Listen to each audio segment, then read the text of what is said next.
Afternoon मेरे प्यारे बच्चों, मेरे प्यारे स्टूडेंट्स। कैसे हो आप लोग? संडे को एंजॉय कर रहे होंगे अपने घर पे और वेट कर रहे होंगे कि एटॉमिक स्ट्रक्चर के नेक्स्ट क्वेश्चंस आप लोगों के पास में कब आएंगे। तो बच्चों, मैं आप लोगों के लिए एटॉमिक स्ट्रक्चर के हमने लास्ट वीडियो में 29 क्वेश्चन सॉल्व कर लिए थे और ओपी टंडन वाली बुक के। अब जो है हम 30 क्वेश्चन से वापस स्टार्ट कर रहे हैं।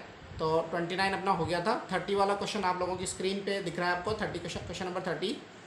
विच of the following properties of element is a whole number. इनमें से कौन सी प्रॉपर्टी जो है वो होल नंबर में प्रेजेंट होती है? देखो, एटॉमिक मास होल नंबर में नहीं होता। हाइड्रोजन को आपको पता है 1.008 होता है, क्लोरीन का 35.5 होता है, तो एटॉमिक मास होल नंबर में नहीं होता।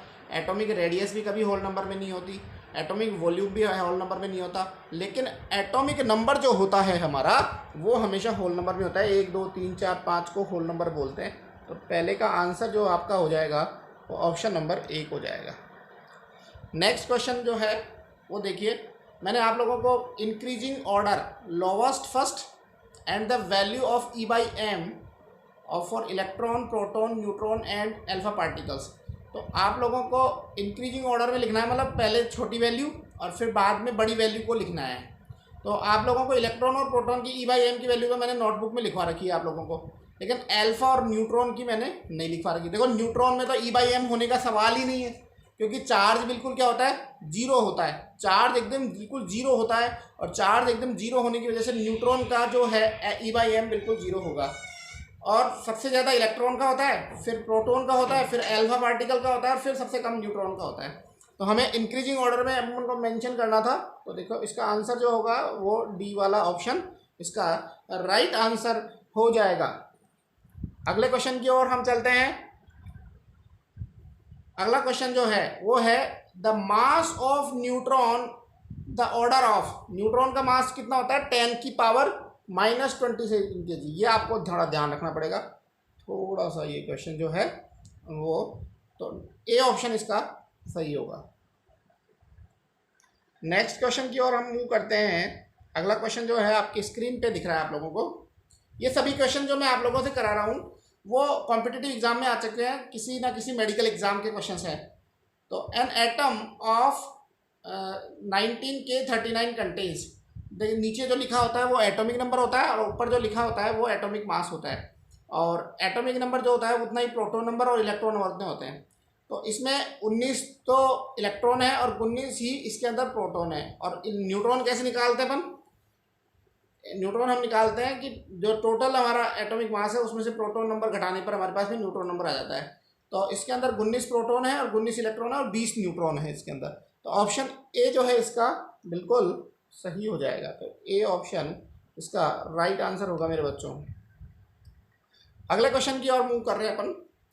The atom of various isotope, थोड़ा सा नीचे कर देता हूँ क्योंकि वो, हाँ, the atom of various isotopes of a particular element different from each other in the number of. आपको पता है आइसोटॉप्स के बारे में मैंने बताया था कि उनमें प्रोटॉन नंबर सेम होते हैं बट न्यूट्रॉन नंबर क्या होते हैं, डिफरेंट होते हैं। तो electron in outer shell only, गलत। प्रोटॉन इन न्यूक्लियस, गलत। Electron in their inner shell, गलत। न्यूट्रॉन इन न्यूक्लियस, बिल्कुल। न्यूट्रॉन्स के नंबर डिफरेंट होते हैं, उन्हीं को आइसोटॉप्स कहते हैं हमें, या फिर एटॉमिक मास जो डिफरेंट होते हैं उन्हें कहते हैं। तो इसका न्यूट्रॉन इन न्यूक्लियस जो होता है वो डिफरेंट होता है। तो इसका राइट आंसर जो होगा वो न्यूट्रॉन इन न्यूक्लियस जो है डिफरेंस। क्वेश्चन नंबर 35 की ओर हम इस मूव करते हैं। Isotopes of the element have, isotopes में क्या होते हैं? सेम नंबर ऑफ न्यूट्रॉन, गलत बात है। आइसोटॉप में न्यूट्रॉन तो डिफरेंट होते हैं। सेम नंबर ऑफ प्रोटॉन, बिल्कुल सही बात है।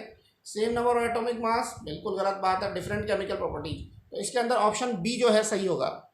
आइसोटॉप्स में प्रोटॉन्स के नंबर जो होते हैं वो सेम होते हैं, क्योंकि 1H and 1H2 का अपन एग्जाम्पल अपन को पता है।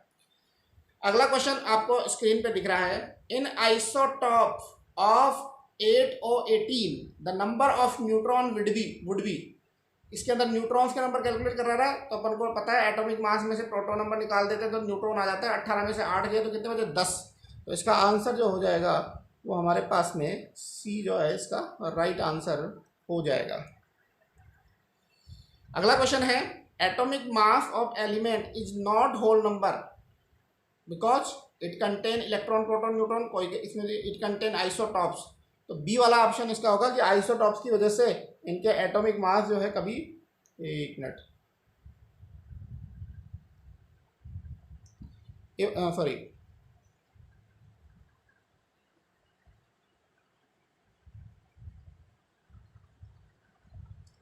इट कंटेन मतलब बी वाला ऑप्शन जो है इसका सही आंसर होगा। नेक्स्ट पेज चेंज कर देता हूं मैं। क्वेश्चन नंबर 38, क्वेश्चन नंबर 38 को देखिए।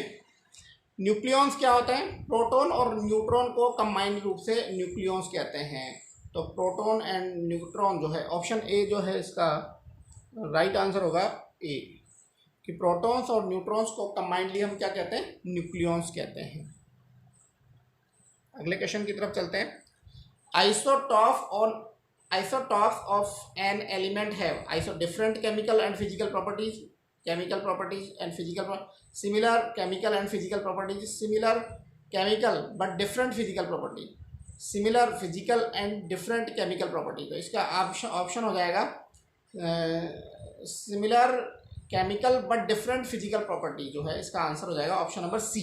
केमिकल प्रॉपर्टी डिफरेंट होती है but sorry, chemical property same होती है बट फिजिकल प्रॉपर्टी डिफरेंट होती है। तो इसका आंसर जो हो जाएगा हमारा वो सी नंबर का ऑप्शन जो है इसका राइट आंसर हमारे पास में इसका हो जाएगा।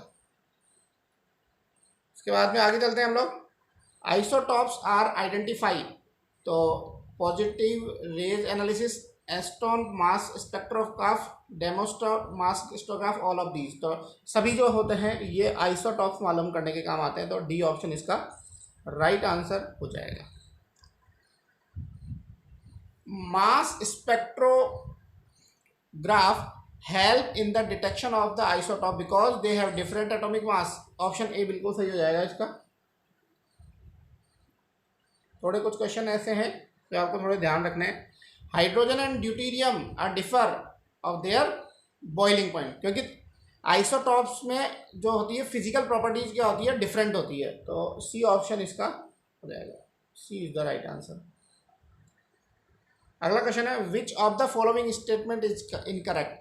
The charge on electron and proton are equal, बिल्कुल, और अपोजिट होता है, बिल्कुल सही है। न्यूट्रॉन हैव नो चार्ज, बिल्कुल सही है, न्यूट्रॉन के ऊपर कोई चार्ज नहीं होता। इलेक्ट्रॉन पे और प्रोटॉन पे चार्ज होता है बराबर, लेकिन वो अपोजिट होता है। Electron and proton have same value of the mass, गलत बात है। इलेक्ट्रॉन और प्रोटॉन पे मास जो है समान नहीं होता है। तो इसका आंसर जो हो जाएगा वो सी वाला ऑप्शन हो जाएगा। डी देखने की आपको आवश्यकता नहीं है। नेक्स्ट क्वेश्चन की ओर चलते हैं। डी वाला option, the mass of the proton and neutron are nearly same, बिल्कुल सही है, डी वाला ऑप्शन। अगला क्वेश्चन है the charge on positron is equal to the proton. मैंने लिखा भी आपको कहीं फंडामेंटल पार्टिकल लिखा था, पॉजिट्रॉन का मास जो होता है प्रोटॉन के बराबर होता है। इसके अंदर ऑप्शन नंबर ए सही हो जाएगा आपका। अगला क्वेश्चन है पॉजिट्रॉन, एक बार इसको मिटा देता हूं।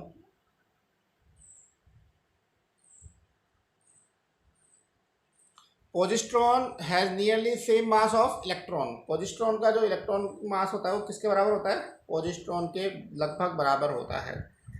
Nucleus of an atom positively charge, nuclear जो होता है पॉजिटिव चार्ज होता है क्योंकि न्यूक्लियस के अंदर न्यूट्रॉन होता है और प्रोटॉन होता है। तो न्यूट्रॉन तो जो न्यूट्रल होता है तो पॉजिटिवली चार्ज इसका आंसर होगा।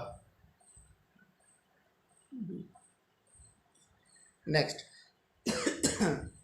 The discovery of the nucleus, nucleus की खोज आप लोगों को पता है रदरफोर्ड ने की थी, बी ऑप्शन हो जाएगा फिर।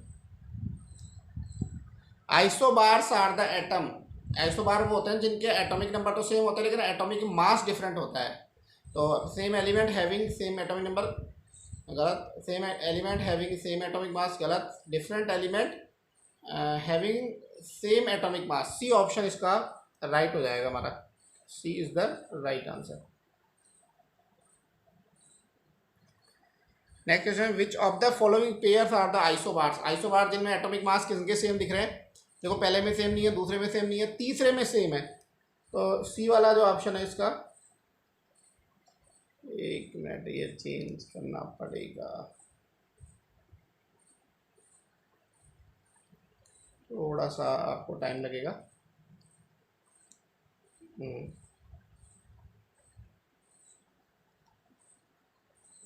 सी वाला ऑप्शन जो है इसका सही हो जाएगा। नेक्स्ट क्वेश्चन की ओर हम मूव करते हैं। The triad of the nucleus that have isotonic. अच्छा नहीं, ये क्वेश्चन रह गया। Sodium plus ions are isoelectronic होते हैं जिनके अंदर इलेक्ट्रॉन्स के नंबर क्या पाए जाते हैं, सेम। तो देखो लिथियम में इलेक्ट्रॉन कितने, सोडियम प्लस में इलेक्ट्रॉन कितने हैं, 10।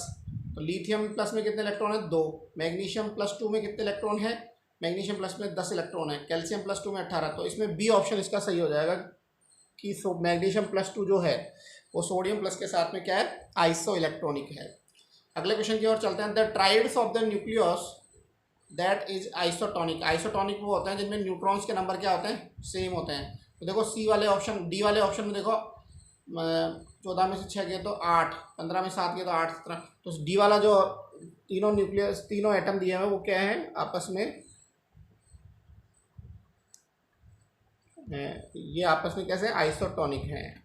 अगले क्वेश्चन है कि the mass number of an atom is 100 and the number of neutron is equal to the 60 the atomic number. तो एटॉमिक नंबर तुम पता है प्रोटॉन नंबर ही होता है।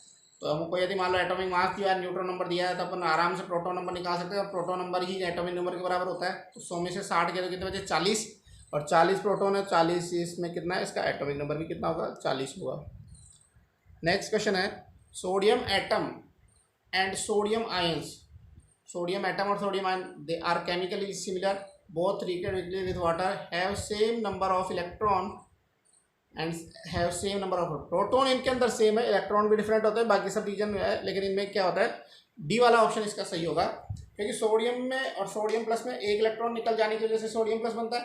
तो दोनों की केमिकल नेचर भी अलग अलग होते हैं, रिएक्टिविटी अलग अलग होती है, लेकिन उनमें प्रोटॉन नंबर जो होते हैं वो सेम होते हैं सोडियम में। तो ये अपने जो है ये क्वेश्चन हो गया। इसके बाद फिर पेज चेंज कर देता हूँ मैं। ये क्वेश्चन हो गया है, वापस आ गया इस पेज पे। नेक्स्ट क्वेश्चन, ये क्वेश्चन थोड़ा मुझे लग रहा है गलत छप गया है, दोनों सेम ही है, 17Cl35 और 17Cl35। Which of the following is false. तो इसके अंदर तो कोई फॉल्स है ही नहीं, सब कुछ सेम है। तो ये क्वेश्चन थोड़ा सा गलत प्रिंट हो गया, तो इसको मैं क्लोज कर देता हूँ।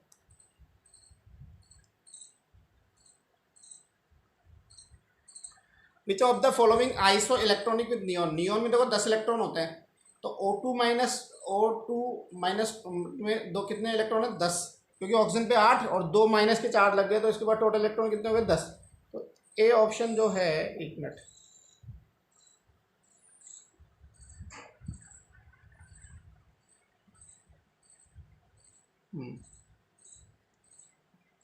ऑप्शन ए जो है वो इसका सही होगा। O2 माइनस में 10 इलेक्ट्रॉन है। और न्यूट्रॉन जैसा ही होता है, मास जो होता है एक होता है, चार्ज इसके ऊपर 0 होता है। तो इसका डी ऑप्शन हो जाएगा।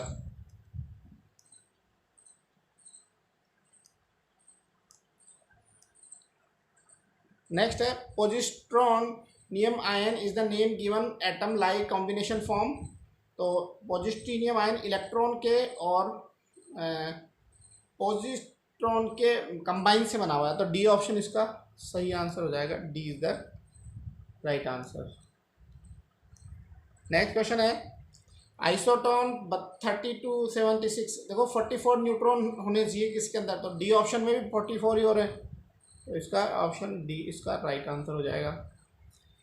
आइसोटोन्स वो होते हैं जिनमें न्यूट्रॉन्स के नंबर क्या होते हैं, बराबर होते हैं। तो इसमें 32 से जर्मेनियम 76 में नंबर ऑफ न्यूट्रॉन कितने हैं, 44।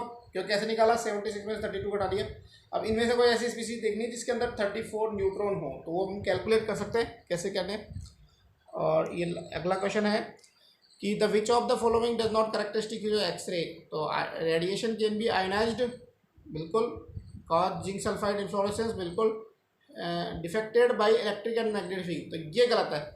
ये जो defected by the electrical field, ये जो है इलेक्ट्रोमैग्नेटिक रेडिएशन की प्रॉपर्टी आपको पता है, जीमान इफेक्ट और स्टार्क इफेक्ट। तो इसका सी वाला ऑप्शन जो है वो सही हो जाएगा। स्टूडेंट्स, ये मैं कुछ 30 क्वेश्चंस आप लोगों के लिए लेके आया था। इसमें से कुछ क्वेश्चन ऐसे हैं जो मैंने टॉपिक में डिस्कस नहीं किया, तो आप इनको कॉपी में उतार लें और कॉपी में कर लें। दोस्तों धन्यवाद स्टूडेंट्स।